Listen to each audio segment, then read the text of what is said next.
मेरे साथ बोलिए, भारत माता की। क्यों भाई, क्या हो गया है आपकी आवाज को? मोदी जी को तीसरी बार प्रधानमंत्री बनाना है या नहीं बनाना है? 400 पार जाना है या नहीं जाना है? तेलंगाना में 12 से ज्यादा सीटें जीतनी है या नहीं जीतनी है? तो ऐसी आवाज नहीं चलेगी। मेरे साथ दोनों हाथ उठाइए। सभी लोग जो स्टेडियम में बैठे हैं वो ही उठाए। विजय के संकल्प की मुट्ठी बीजिए। 12 सीटें से ज्यादा सीट जीतने के संकल्प की मुट्ठी बीजिए और प्रचंड आवाज से बोलिए, भारत माता की, भारत माता की, जय श्री राम, जय जय श्री राम। मंच पर उपस्थित तेलंगाना भारतीय जनता पार्टी के अध्यक्ष श्रीमान जी किशन रेड्डी जी,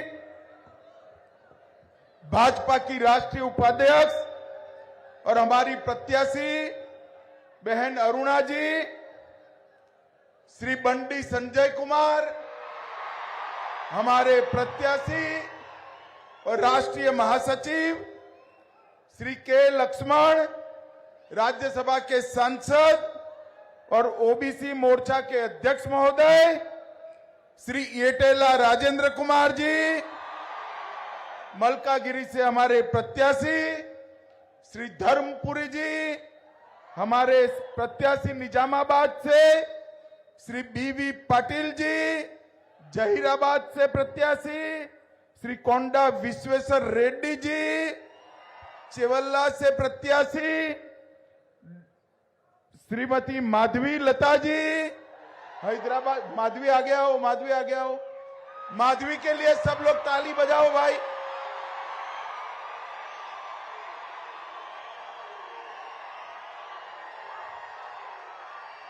डॉक्टर बूरा नरसैया गौड़ जी, पी भरत कुमार जी, सुधाकर रेड्डी जी, श्री जितेंद्र रेड्डी जी, श्री गरिकापति मोहन राव जी, श्री प्री रामलू जी, श्री ए वेंकटेश्वर रेड्डी जी, मंच पर बैठे हुए सारे भारतीय जनता पार्टी के वरिष्ठ नेतागण और आज समग्र तेलंगाना राष्ट्र से आए हुए मेरे बूथ के मालिक, ऐसे भारतीय जनता पार्टी के सभी कार्यकर्ता भाइयों बहनों को नमस्कार। मित्रों, मुझे लगा कि इतनी धूप में किशन जी ने कार्यकर्ताओं को इकट्ठा किया है, क्या होगा, मगर आज यहां आपकी संख्या, आपका उत्साह और आपका हौसला देखकर ये निश्चित है मोदी जी तीसरी बार प्रधानमंत्री बनने जा रहे हैं। भाई और बहनों, मैं देश भर के हर राज्य से जाकर आया हूं। मैंने यही उत्साह, यही हौसला और यही मोदी की दीवानगी को देखा है। मैं जहां गया मोदी मोदी के नारों से स्वागत होता है। भाई और बहनों, पूरा देश तय कर बैठा है कि अगली बार 400 पार, अगली बार। मगर मैं आज तेलंगाना आया हूं, तेलंगाना की जनता को 2 हाथ जोड़कर विनंती करने के लिए और तेलंगाना के कार्यकर्ताओं का आह्वान करने के लिए। 400 पार होने वाला है, उसमें तेलंगाना का 12 से ज्यादा कमल आना चाहिए।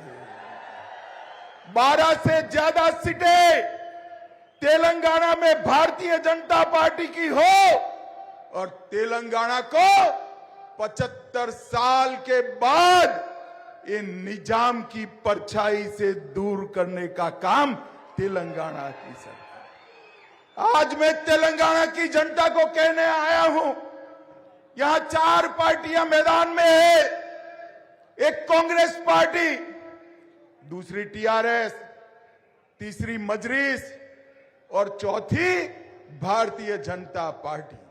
भाई और बहनों, मुझे बताओ, टीआरएस, कांग्रेस दोनों मजलिस से, निजाम के प्रभाव से तेलंगाना को मुक्त कर सकते हैं क्या? जोर से बोलो, कर सकते हैं? ये दोनों मजलिस के एजेंडा पर चलते हैं। हमें लगा कि तेलंगाना की जनता ने कांग्रेस को मैंडेट दिया, शायद अब मजलिस का प्रभाव खत्म होगा। जैसे ही विधानसभा चालू हुई, आउट ऑफ वे जाकर सारे नियमों की धज्जी उड़ाकर मजलिस के नेता को टेम्पररी स्पीकर बनाकर कांग्रेस ने इनका सजदा करने की शुरुआत कर दी। ये दोनों पार्टियां हैदराबाद स्थापना दिन मना सकती है क्या? जोर से बोलो, मना सकती है क्या? सरदार पटेल का सम्मान कर सकती है क्या? नहीं कर सकते, क्योंकि ये वोट बैंक की लालच से डरते हैं। हम भारतीय जनता पार्टी के कार्यकर्ता वोट बैंक से नहीं डरते हैं। हम तेलंगाना के कल्याण और तेलंगाना के सम्मान को समर्पित पार्टी है। भाई और बहनों, ये तीनों पार्टियां परिवारवादी पार्टियां। कांग्रेस पार्टी, आप देखिए, जवाहरलाल नेहरू, इंदिरा गांधी, राजीव गांधी, सोनिया गांधी, अब राहुल गांधी, आगे भगवान जाने कौन गांधी। ये केसीआर के बाद KTR, KTR KCR, KCR KTR, और बड़े मियां तो बड़े मियां, छोटे मियां भी सुभान अल्लाह। ये मजलिस भी परिवारवादी पार्टी है। ये तीनों पार्टियों का लक्ष्य राजनीति में अपने बेटे बेटों का कल्याण करना है, बेटों बेटियों को कल्याण करना है। आप मुझे बताइए, जो अपने बेटे बेटियों के लिए काम करते हैं, वो तेलंगाना के किसान का भला कर सकते हैं क्या? जोर से बोलिए, कर सकते हैं क्या? तेलंगाना के ओबीसी का भला कर सकते हैं क्या? तेलंगाना के युवाओं का भला कर सकते हैं क्या? तेलंगाना के युवा, किसान, महिला और ओबीसी दलित का भला केवल और केवल भारतीय जनता पार्टी कर सकती है, नरेंद्र मोदी कर सकते हैं। मित्रों, ये दोनों पार्टियां, कांग्रेस और टीआरएस, दोनों पार्टियां भ्रष्टाचार में लिप्त पार्टियां हैं। मैं आपको बताता हूं, रेवंत रेड्डी मेरी बात का जवाब दे। अगर साहस है तो कल प्रेस कॉन्फ्रेंस कर कहे कि अमित भाई ने जो कहा वो गलत है। एक कांग्रेस पार्टी ने कोल ब्लॉक का घोटाला किया, कॉमनवेल्थ का घोटाला किया, 2G का घोटाला किया, शारदा चिट फंड का घोटाला किया, एयरसेल मैक्सेल का घोटाला किया, अंतरिक्ष देवास का घोटाला किया, लैंड फॉर जॉब में घोटाला किया, पंचकुला में जमीन का घोटाला किया, जम्मू कश्मीर क्रिकेट एसोसिएशन का घोटाला किया, एम्ब्रेयर में डील कर घोटाला किया, एयरक्राफ्ट में घोटाला किया, ऑगस्टा वेस्टलैंड हेलीकॉप्टर घोटाला किया, बोफोर्स का घोटाला। मित्रों, ये 12 लाख करोड़ के घपले, घोटाले और भ्रष्टाचार करने वाली कांग्रेस पार्टी और दूसरी ओर भ्रष्टाचार रचित समिति बीआरएस, मियापुर जमीन का घोटाला 4000 करोड़, आउटर रिंग रोड घोटाला किया, कालेश्वर परियोजना घोटाला 40,000 करोड़ का किया, कविता के नाम पर शराब घोटाला किया, सीएजी ऑडिट का घोटाला। अब मुझे बताओ भाई, हजारों लाखों करोड़ के घपले घोटाले करने वाली एक कांग्रेस पार्टी और टीआरएस तेलंगाना और देश का भला कर सकते हैं क्या? जोर से बोलो, कर सकते हैं? 23 साल हो गए नरेंद्र मोदी जी को मुख्यमंत्री प्रधानमंत्री रहते हुए। मोदी जी पर हमारे विरोधी भी 25 पैसे का भ्रष्टाचार का आरोप नहीं लगा सके। भारतीय जनता पार्टी ने, इस देश के प्रधानमंत्री ने भ्रष्टाचार मुक्त शासन कैसा होता है इसका एक उदाहरण सेट करने का काम किया है। भाई और बहनों, एक केसीआर की पार्टी थी और कांग्रेस पार्टी, दोनों वादा खिलाफी की पार्टी है। इन्होंने कहा था कि हम नीलू, निगुलू, नियामकलू, रोजगार, धन और जल, ये तीनों के लिए काम करेंगे। तीनों में वादा खिलाफी किया। 1 लाख युवाओं को रोजगार देना था, नहीं दे पाए। यूनिवर्सिटी में प्रोफेसरों की भर्ती नहीं कर पाए। 40 लाख बच्चों को फ्री शिक्षा का वादा किया था, नहीं कर पाए। 7 लाख घर देने का वादा किया था, नहीं कर पाए। मेरे पास 42 वादा खिलाफी की सूची है, 42।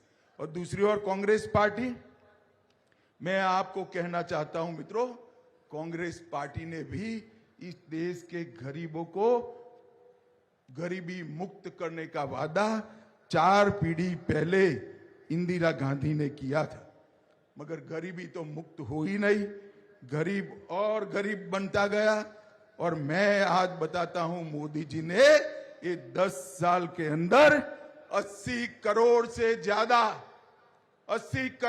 ज्यादा गरीबों को हर महीना 5 किलो अनाज मुफ्त में देने का काम नरेंद्र मोदी ने किया।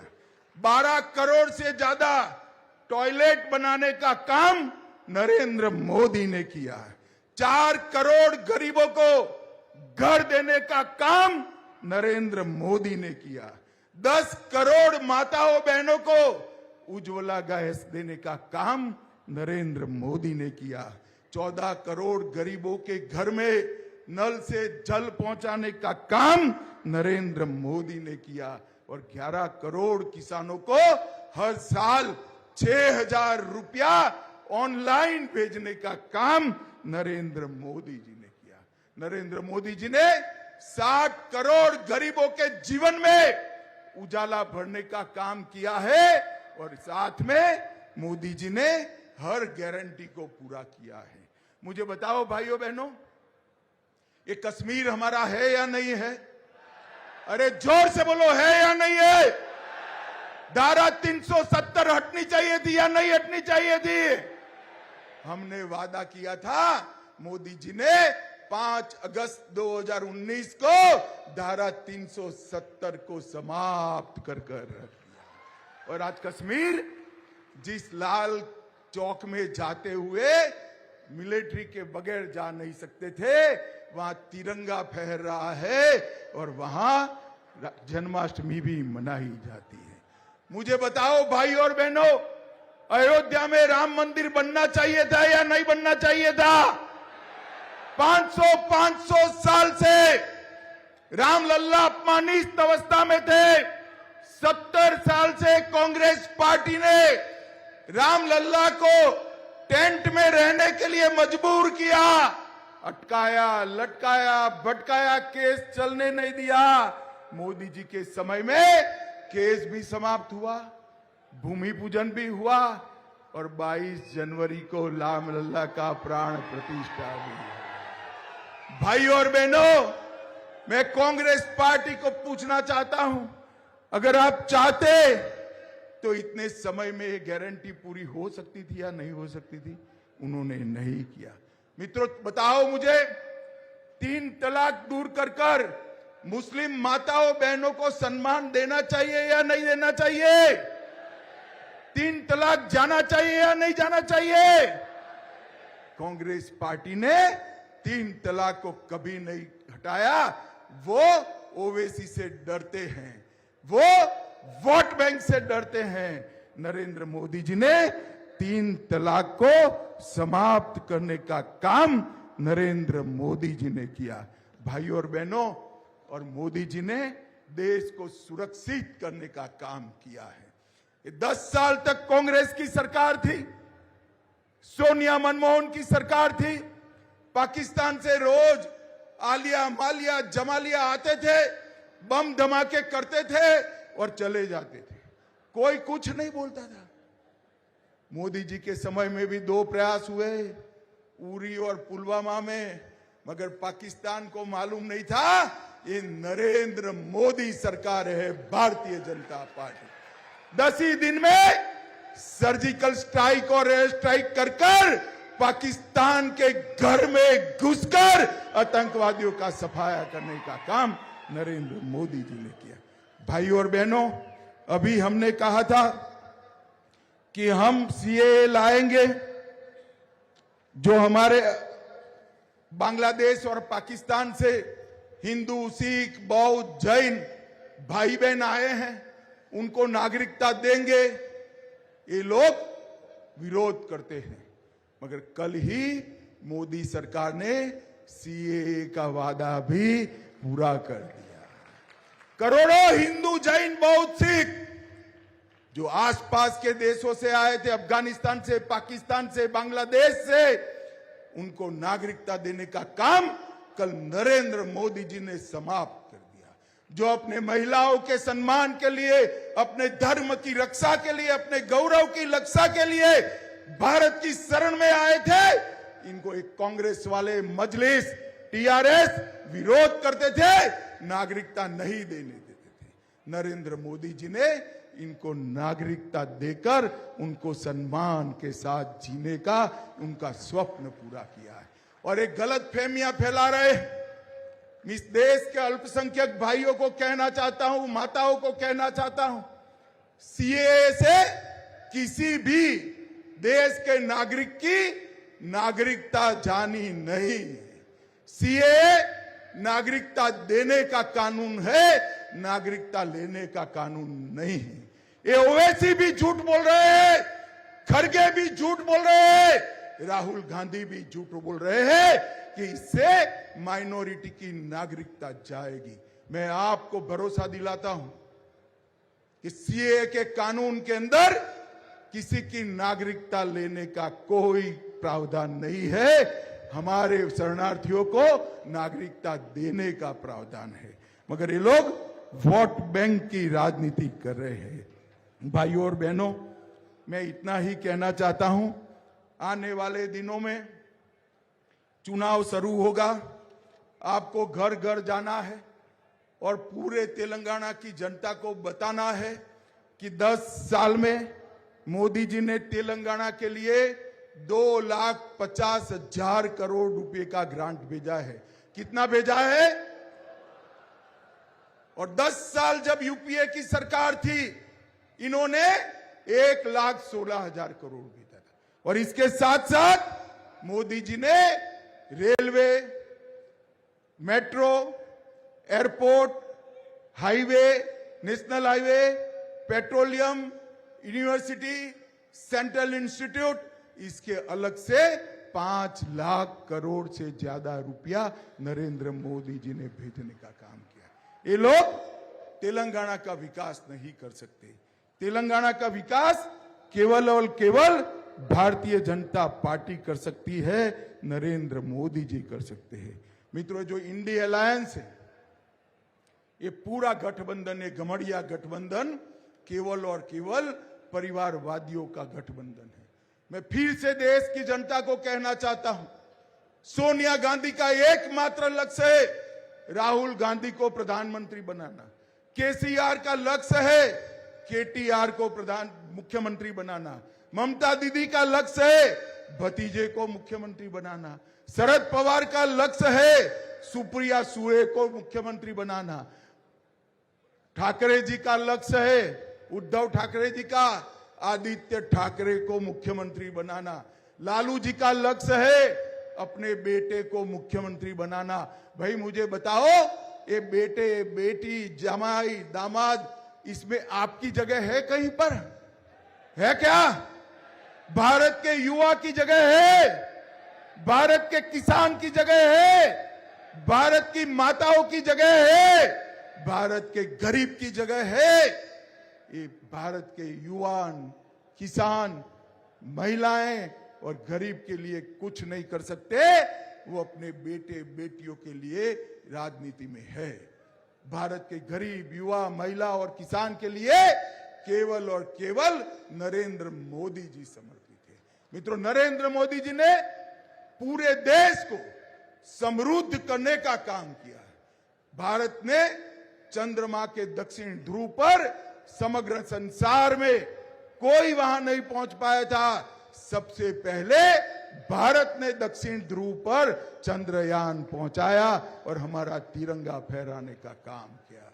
G20 की समिट में दिल्ली डिक्लेरेशन से अपना कूटनीतिक परचम समग्र विश्व के सामने लहराने का काम नरेंद्र मोदी जी ने किया है।